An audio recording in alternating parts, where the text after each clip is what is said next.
Hey everybody, how's it going? Got together with some of my best friends in the VC like we do every Thursday. We got Aaron Muta Alamere, of course, and we have for the first time in a long time Brandon, Mr. Hall of Fame. How you doing, fellas? Doing Great. great. Doing great. Good. Well, we are here and we're like a day late and a dollar short. We should have done this a week of Valentine's Day, but I screwed up, so we're doing it this week instead. But we're going to talk about our five favorite love songs of all time from any genre. It doesn't have to be from any era or anything. We're not putting any rules in place for that, but we might do some honorable mentions at the end. So we'll get right after it. Brandon, you want to give your number five pick? Yeah, we'll start off here. I actually put these in order, but let me go ahead and do that really quick. If I was going with number five, I'm going to start off with this bad guy right here, which is Mr. Michael Bolton. And it's the song Said I Love You, But I Lied. And again, I know it's Michael Bolton and the cheese and everything that goes like that, but that to me has just always been one heck of a powerful love song. And especially with kind of the play off of the chorus where the whole title is the whole thing behind said I loved you, but I lied. And he's saying, well, I lied because like what I'm feeling is actually more than love. Like love can't describe the level of feeling that I have for you. And as much as I hate like, sitting on the dock of the bay and how am I supposed to live without you? Like those songs just make me cringe. His voice was made for that song of said I love you, but I lied. It just absolutely kills it. So that's what I have as my number five is giving a few props to MB there. I like Fantastic. That's a great one. Mhm. Yeah, it's fun. that's like the bait and switch because honestly, I never listened to the lyrics to that song. So I really thought like, oh, he's totally letting somebody down, easy or whatever. But goes to show. See, you learn something new every day. Yeah, I mean, so, yeah, great stuff. And again, the reason I know I really like it is because when I discovered the song, I couldn't stand Michael Bolton. I mean, just despised him across the board. Because this is back in my days when it was strictly hip hop and glam. Like that was the only things I was listening to. But every time I would hear that song pop up, I'm like, damn it, that's a good song. He won me over. Yeah, well, and I'm sure for each of us, there's one artist that we hate just about everything else they did, but maybe there's one song where you Right, can't help it. You love right. it. Yeah. All right, Aaron, what's your number five? Well, first off, that's kind of odd. Michael Bolton actually started as Michael Bulletin, and he was actually a hard rock guy, and he was played Hmm. with Bruce Kulick and Blackjack, and did some harder edge stuff when he started. So Right. yeah, Oh. I've never actually heard that song. I have to check it out. So the thing about this is, I'm into the hard rock, heavy metal, all that stuff, and usually the love songs and the ballads, I don't like that much because they get so overplayed and I get sick of them. But there's some that I absolutely love, and these aren't going to be all hard and heavy songs that I'm picking here, like from hard and heavy bands. But the first one is, and it's from this album here. It's the song "Paradise." I actually like it better than the love song. I always have for some reason, even when they first got this album. And my wife even likes it, and she had this made from my room here. And it's actually it's our wedding date. It has the whole lyrics to Paradise on here. So that's the Nice. song Nice. Test Paradise on there. So I told her I'd put that on there for sure. But I just love the song. I just think it's a superior their superior love song that they did. I mean, love song's a great one too, but I'm kind of get a little burned out because it's so played, but I still like it. But Paradise, just I love, and I love the piano in it and everything, and how it picks up at the end. It's almost like their Stairway to Heaven in a way, but not Hmm. really. Just kind of how it picks up at the end like that. So I've just always loved that song, and that's my number five. Yeah. Nice. All right. Mine is going to be it's a song from a soundtrack, and it's a band that spans several decades. Uh, and I don't have the record to show, but I'm going to do Aerosmith. I don't want to miss a thing. Um, no, I'm not. No, I'm not. I whatever. That song blows. Um, but anyway, sorry. But my real pick is gonna be, and this is a band that I kind of threw some shade at about a week ago because I said that they have too many albums out there, like the used record stores or just the bins are overflowing with this band's music. But I'm talking about Chicago. Damn spam. I'm talking about Chicago, and it's from their second album, and it's part of a larger suite called Ballet for a Girl in Buchanan. There's a song, Color My World, which is sung by Terry Kath, who is phenomenal guitarist, but he had a real soulful vocal. I think he like Ray Charles was somebody that he tried to emulate his vocal style. And it's not a very long song. I don't know if it even breaks the 3 minute mark. And it's got like a flute solo, which by and large, I do not like the flute, but in this song it works great. I love the piano playing on it. I think it was written by Robert Pankow, who had written some of their other hits from the 70s. But I like it. When I was a wedding DJ, I used to play it at weddings quite a bit. People used to dig it. So that's going to be my number 5 pick. For real. No guns involved either. No, no. All right. Brandon, you're number 4. All right, number 4.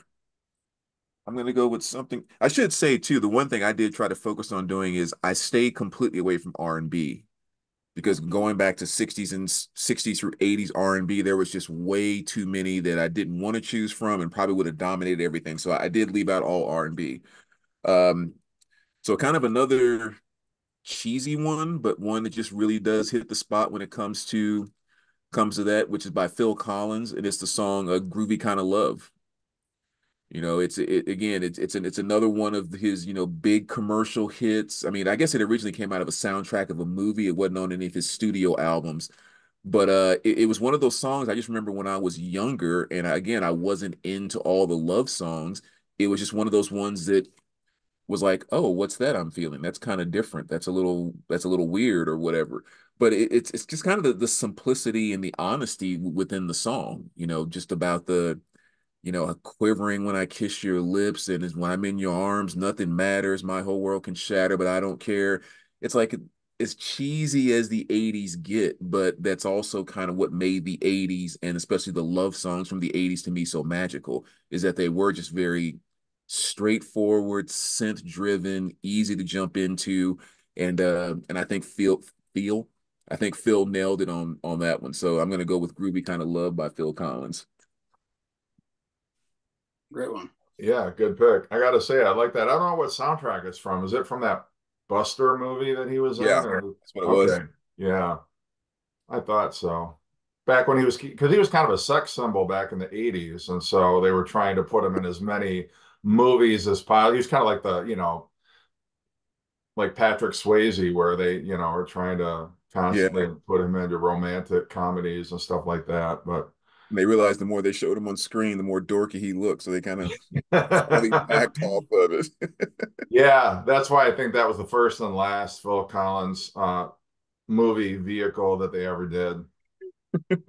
But there's more Chris Farley than Patrick Swayze, but like honestly, right. like Phil Collins, like there is no way like today Phil Collins would even get like a second look, if he walked into like with a box of demos under. I mean, there's no way the public would not embrace Phil Collins today. Right. Kind of like, I mean, he was very short. He was kind of losing his hair, just not your prototypical, chart topping soul singer or whatever you want to call him. But right. Yeah, he even got on Miami Vice back in the 80s. Did he? Yeah. Yeah, he was on a guest. He was on an episode there. All right, my number 4. Yes. Okay, now this song here has been one of my favorite songs since the 80s, and it's called Whenever from Greg Kihn. And it's on this album, Citizen Kane. It's a solo album he did, but it's still Greg Kihn. just not the Greg Kihn Band. And to me, I'm just amazed that no one has recovered that song, because I think if he would have promoted that and put it out as a single, that could have been his biggest hit. It's just an amazing, really different love song. It's not like real sappy, but it's really good. And it's one of my favorite slower songs of all time. It's on this, there it is, right after Go Back.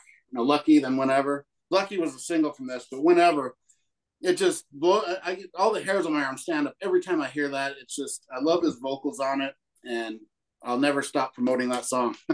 So I love Greg Kihn so much. He's been one of my favorites since the 80s.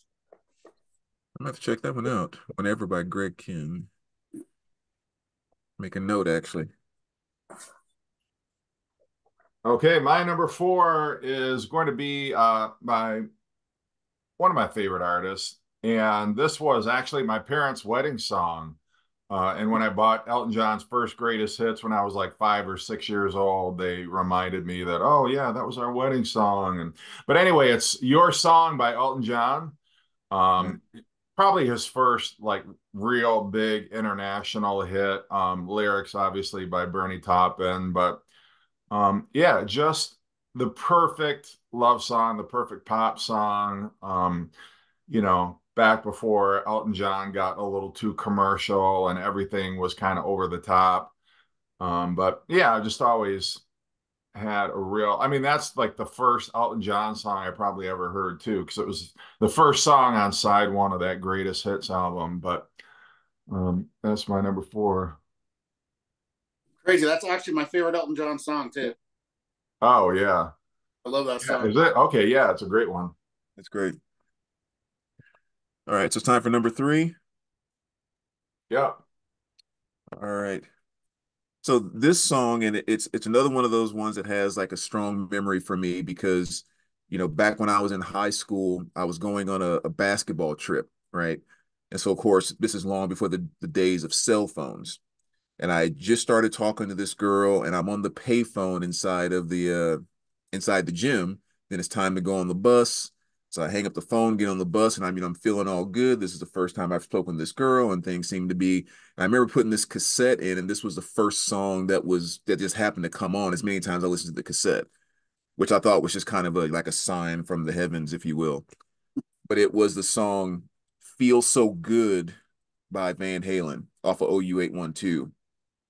And it's just one of those awesome kind of songs that, like, first of all, completely and totally lends itself to Sammy's voice.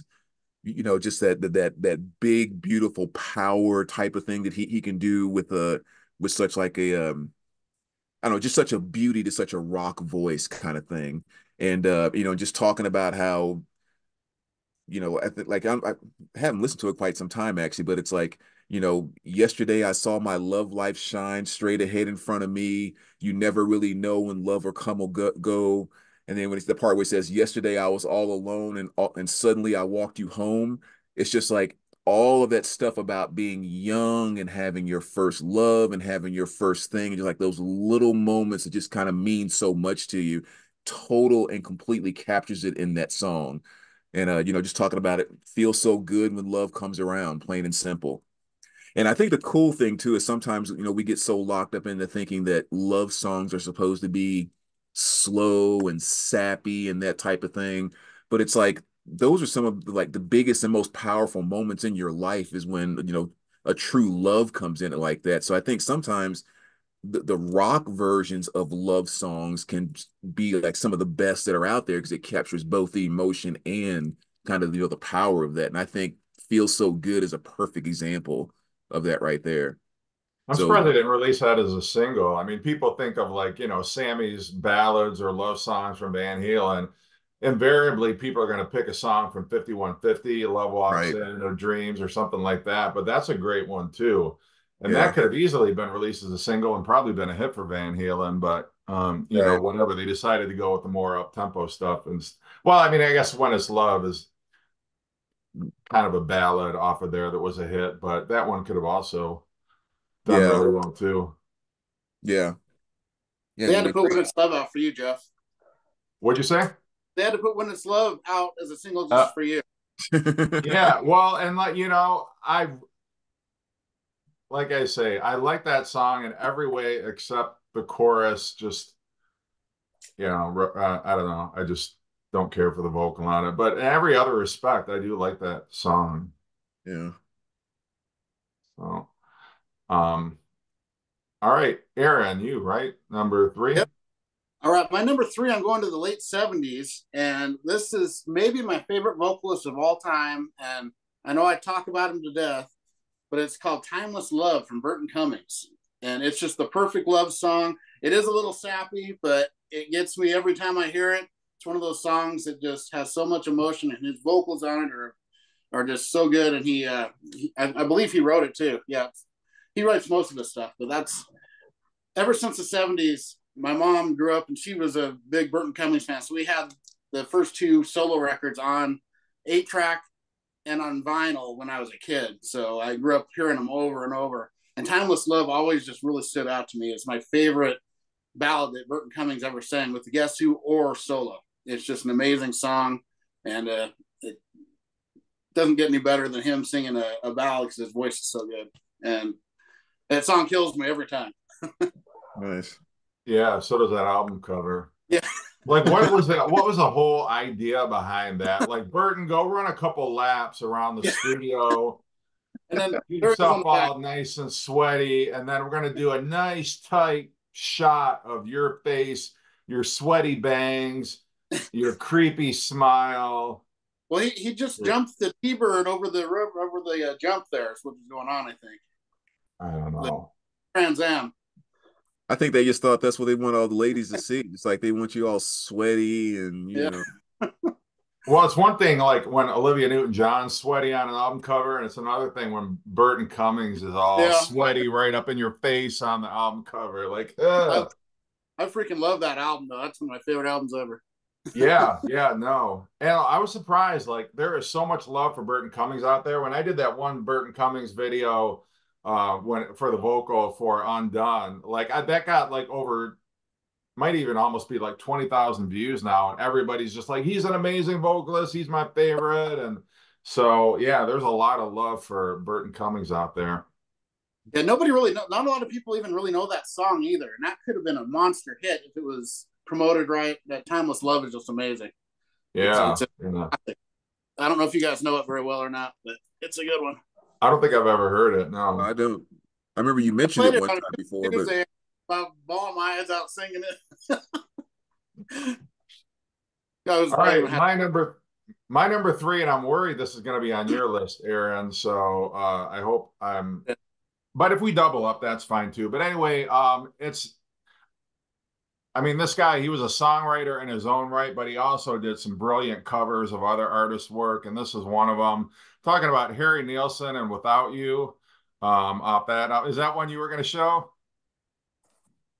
Go ahead, go All up for it. right. Well, anyway, just a great vocal. I mean, Badfinger, the guys from Badfinger actually wrote the song, but their version just doesn't hold a candle to Harry Nilsson's version. And, if you ever have to question what a great vocalist Harry Nilsson is, the fact that he can hit those high notes. And I mean, this is before he was like well on the way to destroying his voice, which he did pretty successfully by the late 70s. But, at this point, his life hadn't quite started to unravel yet. And it was produced by Richard Perry. And it was really kind of his commercial breakthrough because he'd had some hits in the 60s, but they weren't real super like popular, I don't think. And so, that album, Nielsen Schmielsen, and that hit definitely kind of propelled him. And he got famous, I mean, because he didn't tour, he had stage fright, so he never went on tour. So the fact that that song became such a great hit, that album became such a monster seller without him touring to support it, just speaks to how great those songs were. So that is my number three. nice. All right, so on to what number are we on? Two. Oh, two. I think I got an extra one sitting over here. Okay, so number two, I'm going to go with, since I accidentally put 6 over here, I'm going to go with track off of Better Off Dead, and it's the song "Arrested by You" by Rupert Hines. Um, and this is one of those songs too that it just basically came with, you know, loving the movie from the 80s and all of that. And of course it is the romantic scene where I'm sure some people here have seen that movie before, where they're in the restaurant, and it's just one of those perfect 80 love type of songs. um you know, very kind of um, mellow and monotone type of vocal delivery. You know, with the synths and everything just coming in at the perfect times. And the one thing I do like about the version in the movie a little better is that on the album, they take out the sax solo that is actually included in the movie. And you know, in the 80s, to have any type of good love song, you had to have a sax solo in there. Like, you know, your song wasn't worth anything unless it had a sax solo in it. But yeah, it's just one of the many classic love songs from those teenage teenage 80s movies. As a matter of fact, when I was digging and pulling stuff out, just like I was saying with the R&B, I limited myself to only one from my 80s soundtrack collection, because again, there's just so many that would fit that bill. But that's what I'm going for. My number two is Arrested by You by Rupert Hines. And I think his biggest hit was a Pina Colada song, right? Escape, Uh, the Pina Colada song. that's Holmes, Rupert Holmes. I'm just kidding. I Oh, I know. was gonna say, okay. You can never tell with you. I'm like, what are the odds there's two Ruperts that actually, had hits back then? But anyway. Thanks, Jim. Oh, I'm just so whimsical today. What am I going to say? I don't know. It's a special day. No one knows, but you'll find It out. is. Well, everyone will find out why it's so special, I'm sure, in due time. But Yep. Yeah. it'll make our video more poignant when people know why today is a special day. Agreed. Yep. So my number two was your number three, Without You. I think it's the best vocal performance by a male ever in the history of music.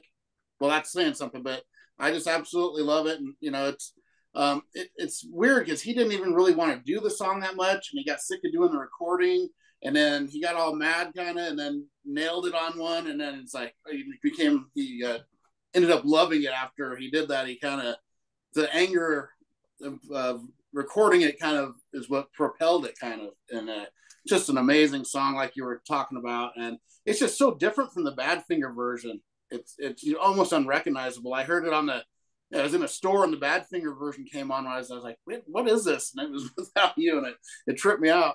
And then Mariah Carey, of course, had a big hit with it. And as great as of a singer as she is, I still think he is miles better than her on that song. It's just phenomenal, his vocal performance on it. And I couldn't leave it out, even though you did it, because I just love it so much. Yeah. No, it's great. And I mean, Badfinger, they just didn't have the voice to pull off that song. I mean, and he really showed the potential of it and what a great ballad it actually was. And The so, arrangement was different, and it was almost like it wasn't quite a ballad how they did it either. It was mhm. like a mid Yeah, tempo it's kind of. kind of like how on the Midnight Cowboy soundtrack, he had submitted that song, that, Everybody's what else? talking. No, well, he did that. He covered that version. It was a cover version, but something about the Lord in New York City. That was a song that he had written for as the title to, or whatever, like the big song from that soundtrack, and they rejected it, and he ended up doing a cover version of, is it Fred McNeil? Fred Neil, I think, was the one who originally wrote that. But anyway, we're not doing a Harry Nilsson video, so Yeah. shut me up. Um, okay, my number two song, and I feel like I just mentioned this like recent. What video? Oh, I know, it was for a contest video. Five love songs. But anyway, it's the Beach Boys, God Only Knows. Love that song. Great wedding song. But it was Mike from MGK Boston, his contest. God Only Knows, Beach Boys off their best album, Pet Sounds. And it's hard to believe, but like at the time, having God and the title of a song, or even mentioning God in a song that wasn't like a gospel song, was kind of controversial. And so, when the Beach Boys put that out, God only knows, um, it just wasn't done back then. But, Brian Wilson's always said it was a very spiritual song. And, he and Carl Wilson prayed before they uh, recorded their vocal take. But it is just a great song. And I love that like instrumental break. It just kind of comes out of nowhere. And I love the swell of voices and harmonies at the end of the song. Great Carl Wilson vocal. There are takes where Brian Wilson does the vocal on it, and he just doesn't do it justice the way that Carl does. So anyway, perfect song. It's Paul McCartney's favorite song of all time, by the way. He's gone on record as saying this is my favorite song ever. So if it's good enough for him, it's good enough for me. That's an amazing song. Great pick. I never thought of it as a love song, but now that you say it, it is.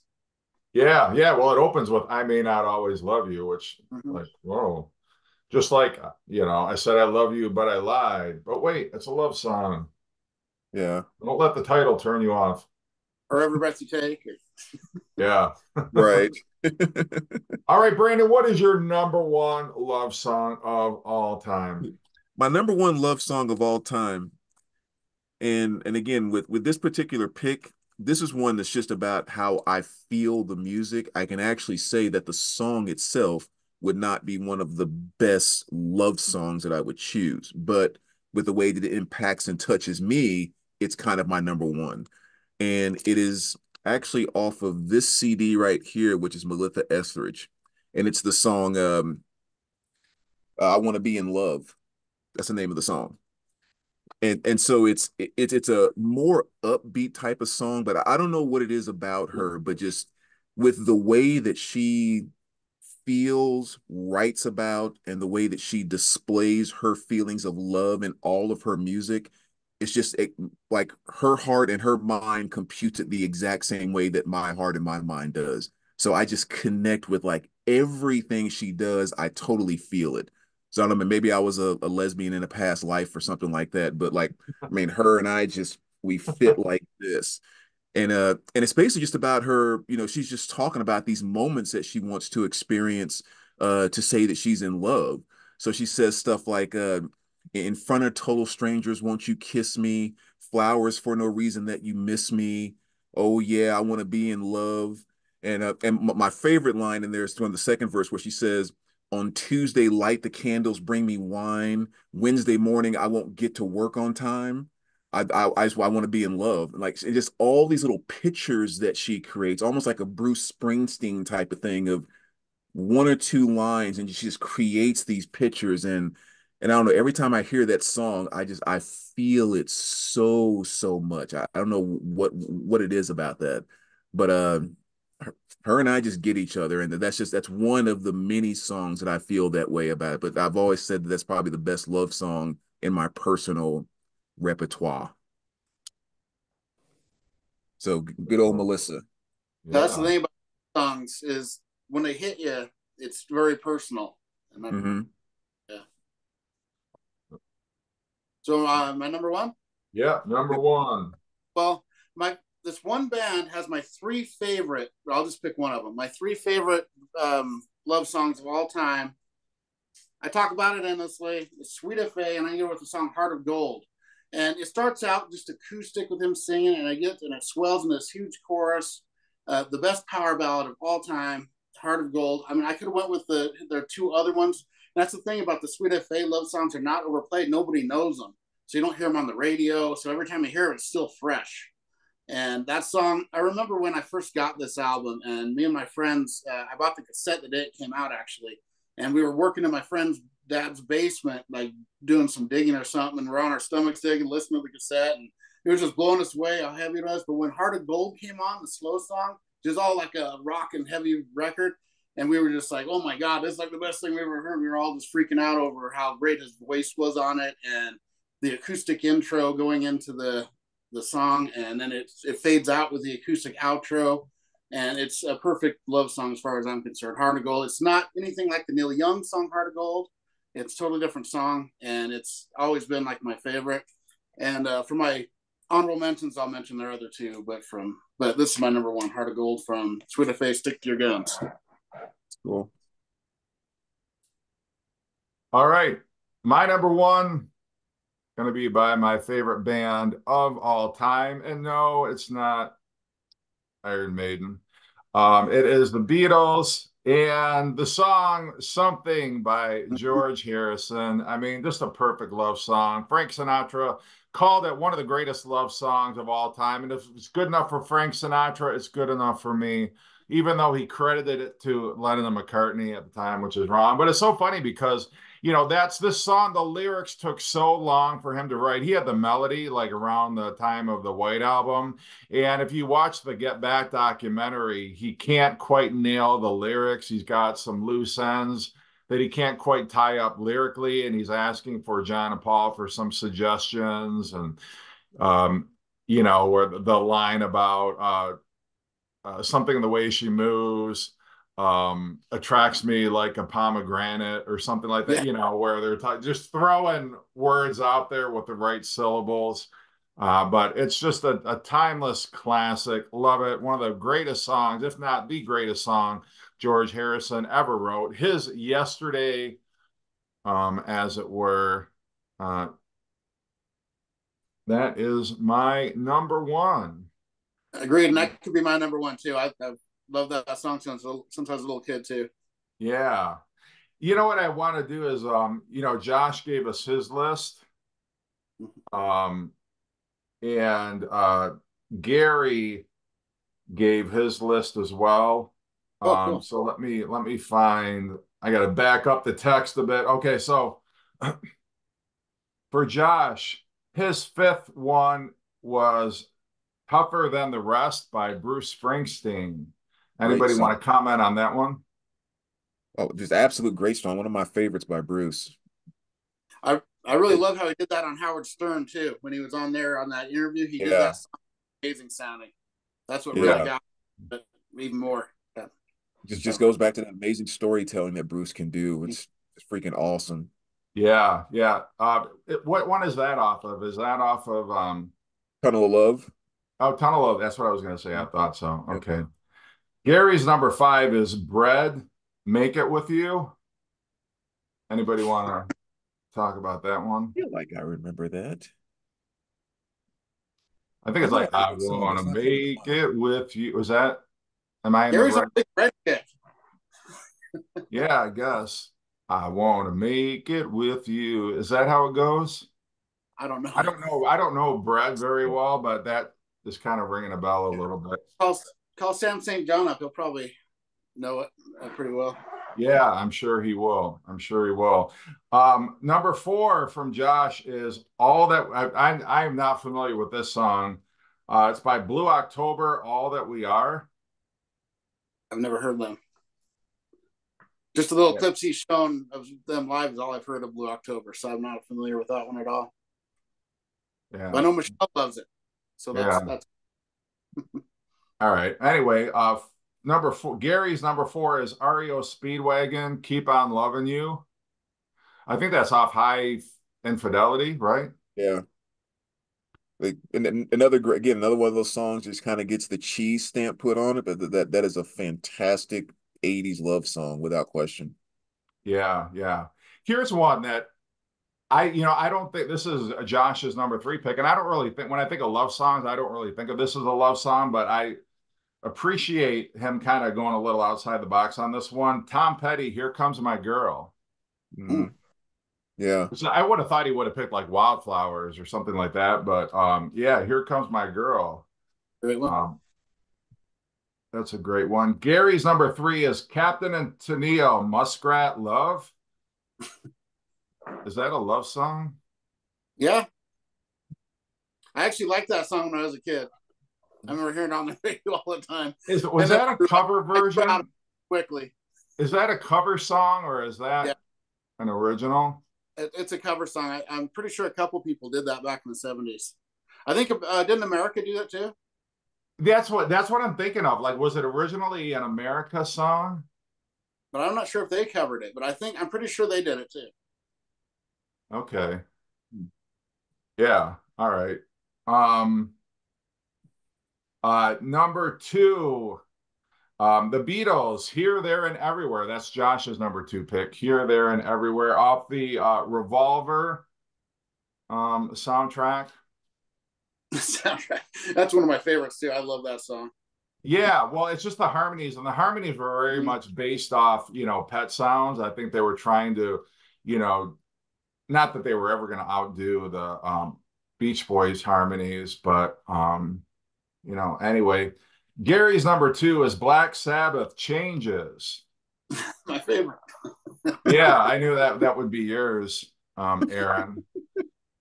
But I mean, I guess Ozzy, yeah, great hard rock vocalist, but I think he's very polarizing when it comes to like his slower songs, his ballads.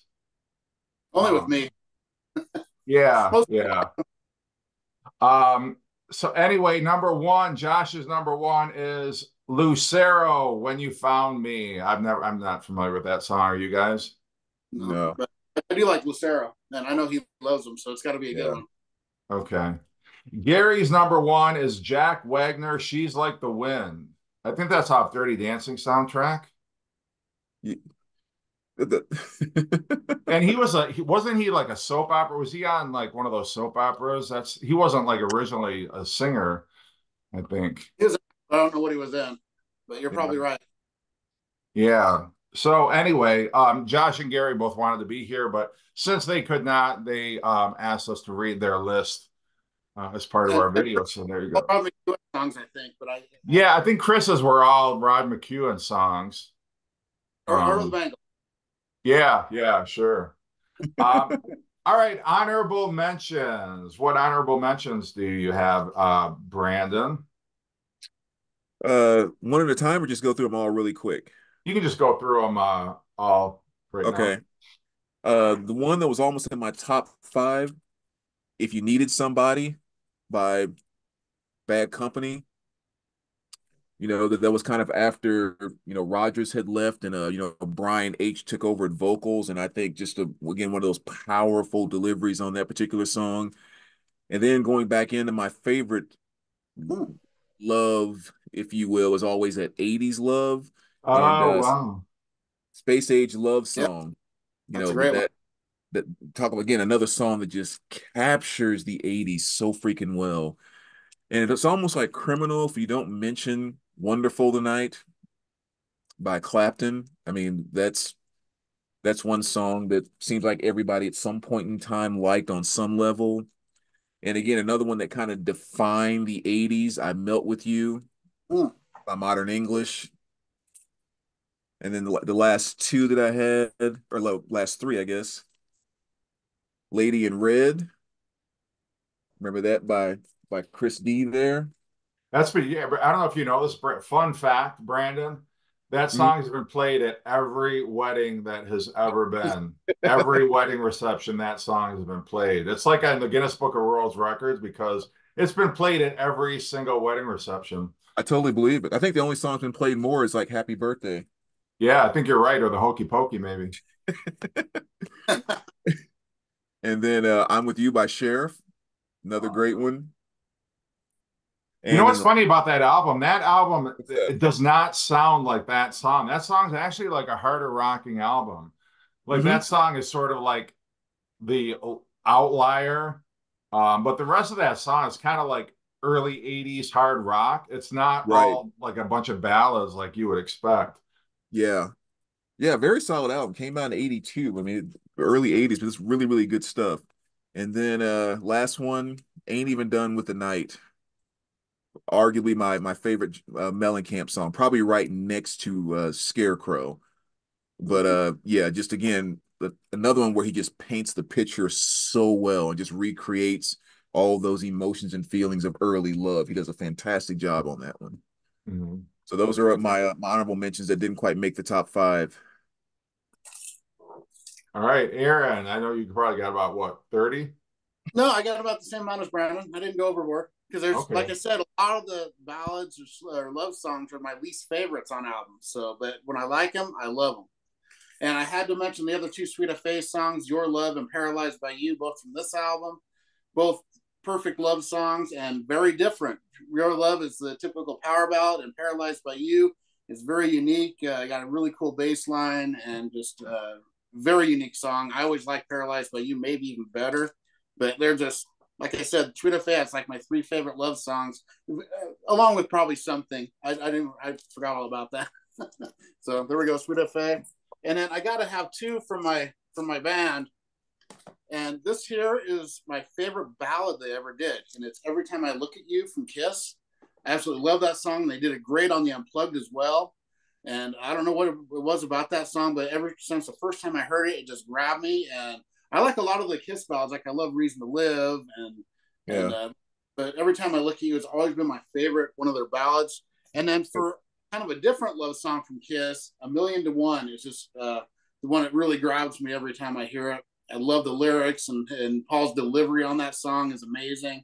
And it's not really, it's like a mid-tempo, but it's a love song too. And I always, whenever I get in a relationship like that was ending, that was always a song I put on like every time. A Million to One has to come on, and just love it. And then I'll go with, I was just talking about this band yesterday. It's I Hate Kissing You Goodbye from Tough. Phenomenal, underrated band from the early 90s. And that song could have been a huge hit, but it was right in the switch, the switch time. And this band isn't as mellow as they look. They have a lot of grit to them, but their love songs are really good and just really powerful. And I Hate Kissing You Goodbye, one of the most powerful love songs by the Glam, from the Glam era. And then my last one, I'm going to go with Let This Love Begin from Crocus. Wow.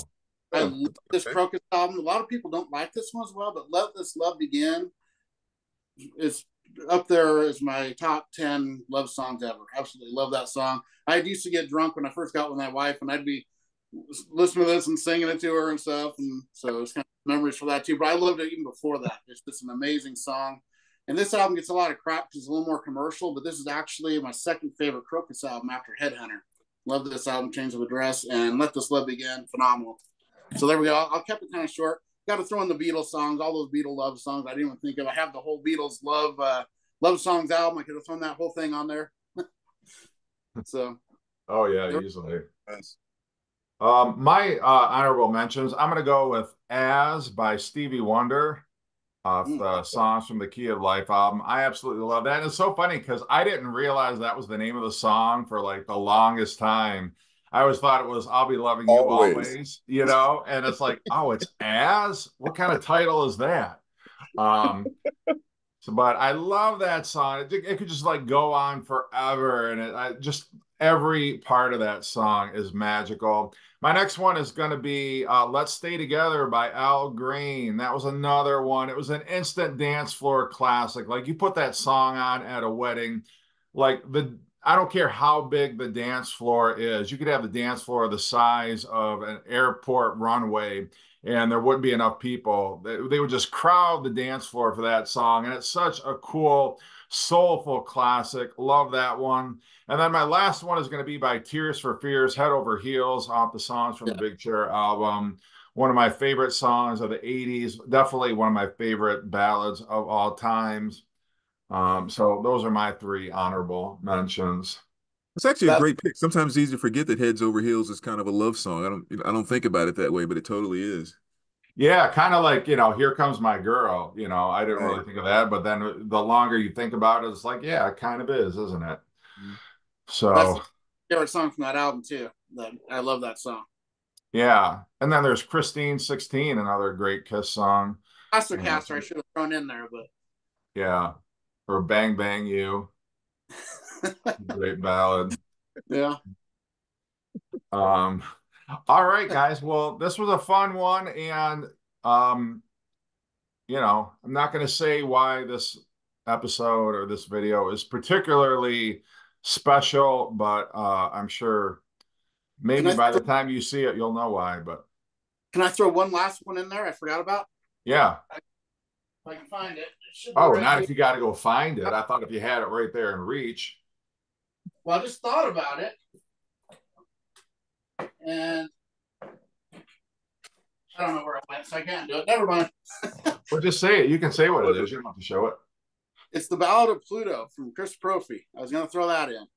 Oh, okay. Because who doesn't love Pluto? Everybody does. Yes. And I love that. did it used to be when you were young? Was it a planet? Yep. I think that's what he says in it, right? Yeah, yeah. I forget the title. When I was your age, Pluto was a planet. Is that what it was called? Well, it's called the Ballad of Pluto, the song. Oh, is it? Okay. All right. Okay. Well, thank you guys. This was a fun episode. Glad to have Brandon back with us. Yeah. Always a pleasure to have you, Aaron, with us. And maybe next week we'll have a little more participation. We have a revolving cast of characters now. So even if a couple aren't able to make it, we can always hang in there with a couple of us. So, all right. Check out Brandon's channel, Mr. Hall of Fame. You're probably already subscribed. Check out Aaron's channel, Aaron Mutha Alamere. All right. Take care, guys. Take Thanks, care, guys. guys.